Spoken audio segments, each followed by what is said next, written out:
नमस्कार दोस्तों, मैं सुन BR07 न्यूज चैनल में आप सभी का स्वागत करती हूँ।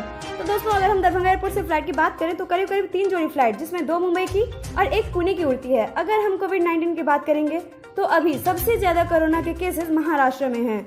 लेकिन इसी बीच में महाराष्ट्र सरकार ने एक नए नियम बनाए हैं और इसके मुताबिक अगर कोई भी यात्री महाराष्ट्र में आता है तो यात्रा के 48 घंटे पहले तक का कोविड निगेटिव रिपोर्ट साथ में लाना होगा। इसके साथ ही यहाँ पर एक और बड़ा नियम ये लागू हुआ है कि अगर आप महाराष्ट्र आते हैं तो आप पूरी तरीके से स्वस्थ हैं, आप में कोई भी लक्षण नहीं है कोरोना के, तो भी आपको 15 दिनों तक होम क्वारंटाइन में रहना होगा।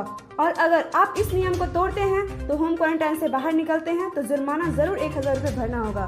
तो दोस्तों, यही है सरकार के बनाए हुए नियम और इस बारे में आपकी क्या राय है कमेंट करके जरूर बताएं। साथ ही लाइक से सब्सक्राइब जरूर करें, प्रेस करें बेल आइकन ताकि हमारा अपडेट सबसे पहले पहुंचे आपके पास। घर पे रहें, सुरक्षित रहें, मास्क है जरूरी, इसीलिए मास्क पहने तभी घर से बाहर निकले। शुक्रिया।